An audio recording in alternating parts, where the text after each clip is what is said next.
तो वहीं राहुल गांधी ने भी जनसभा को संबोधित किया। इस दौरान राहुल ने एक बार फिर चौकीदार चोर है का नारा लगवाया। उन्होंने कहा कि चौकीदार कहो, उससे आगे कहने की जरूरत नहीं पड़ती है। नरेंद्र मोदी ने अनिल अंबानी को 30,000 करोड़ रुपया दिए। अनिल अंबानी कागज का हवाई जहाज भी नहीं बना सकते हैं। राफेल पर जांच होनी चाहिए थी तो सीबीआई चीफ को हटा दिया गया। वहीं राहुल गांधी ने कहा कि कई साल के बाद मीटिंग गुजरात में हुई। ये मीटिंग यहां पर इसलिए आयोजित की गई क्योंकि हिंदुस्तान में दो विचारधाराओं की लड़ाई है। दोनों विचारधाराएं गुजरात में मिलेंगी। एक तरफ महात्मा गांधी, जिन्होंने अपनी पूरी जिंदगी देश को बनाने में लगा दी। अगर ये देश बना है तो महात्मा गांधी और गुजरात में इसे बनाया गया है।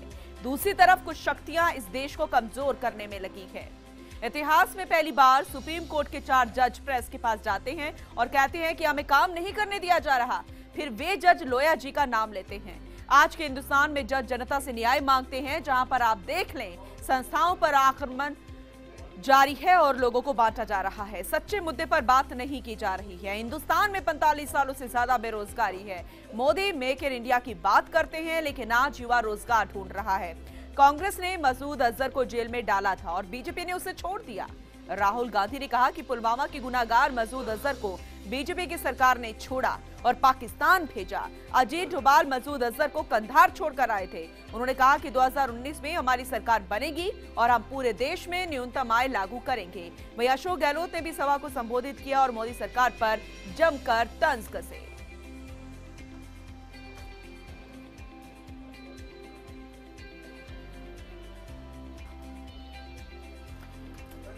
तो राहुल गांधी जब अपने भाषण के दौरान बोलते नजर आए तो केंद्र बिंदु केंद्र सरकार, बीजेपी की सरकार और प्रधानमंत्री नरेंद्र मोदी ही रहे।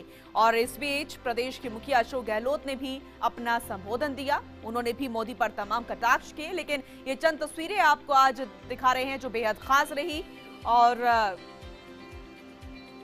तो वहीं राफेल पर भी मोदी सरकार को घेरते हुए नजर आए राहुल गांधी और मुख्यमंत्री अशोक गहलोत। उन्होंने कहा कि देश में दो विचारधाराओं की लड़ाई है। एक यहां पर महात्मा गांधी जो कि लगातार प्रयास कर रहे थे कि देश में किस तरीके से विकास हो, लेकिन यहां पर तो कुछ और होता नजर आ रहा है। और आज युवा जो है रोजगार ढूंढ रहे हैं। लंबा वक्त हो गया है, बेरोजगारी यहां पर चाहिए। जो वादे यहां पर केंद्र सरकार, बीजेपी सरकार ने किए थे वो अभी तक पूरे नहीं हुए हैं। पूरे देश में हम किसान कर्ज माफी करेंगे, ये घोषणा आज की है। बेहद अहम और बड़ी घोषणा यहां पर आज राहुल गांधी ने की। अगर हमारी सरकार बनती है तो हम पूरे देश में किसान कर्ज माफी करेंगे, क्योंकि इसे लेकर लंबे समय से मांग भी की जा रही है किसानों की तरफ से भी। और इस मुद्दे को भी उठाया था और राजधानी जयपुर में भी एक सभा आयोजित हुई थी जिसमें राहुल गांधी ने यहां पर कहा था कि हम बीजेपी सरकार से, केंद्र सरकार से ये मांग रखते हैं कि किसानों का कर्जा माफ किया जाए, पूरे देश में किसानों का कर्जा माफ हो। लेकिन उन्होंने ऐसा नहीं किया, लेकिन हम ऐसा करेंगे। यानी कि देश में अगर कांग्रेस की सरकार बनती है तो किसानों के लिए हित में फैसले लिए जाएंगे और देश में सभी किसानों का कर्जा माफ होगा। गुजरात की जनता को नरेंद्र मोदी जी से पूछना चाहिए, आपने एयरफोर्स के शहीदों का 30,000 करोड़ रुपए उनसे छीनकर अनिल अंबानी को क्यों दिया? किस बेसिस पे दिया? डिफेंस मिनिस्ट्री के डॉक्यूमेंट्स है, हिंदू अखबार में पढ़ लीजिए। साफ लिखा है, डिफेंस मिनिस्ट्री के लोगों ने साफ डॉक्यूमेंटेशन में लिखा है कि नरेंद्र मोदी चौकीदार ने पैरेलल नेगोशिएशन फ्रांस की सरकार के साथ किया। एयरफोर्स के लोगों ने, एयरफोर्स के डॉक्यूमेंटेशन में साफ लिखा है कि चौकीदार।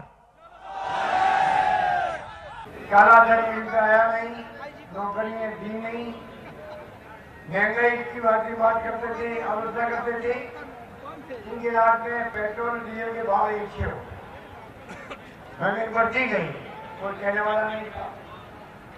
राहुल गांधी जी आए थे गुजरात में, आपको मालूम है, मैं भी प्रभारी सचिव था, तब मुझे देव आने का सौभाग्य मिला आपके बीच में। और मैं देखा कि आज जो शराब उमड़ पड़ा है अहमदाबाद गांधीनगर की धरती पर, जिस रूप में आप लोग आए हो दूर दूर से,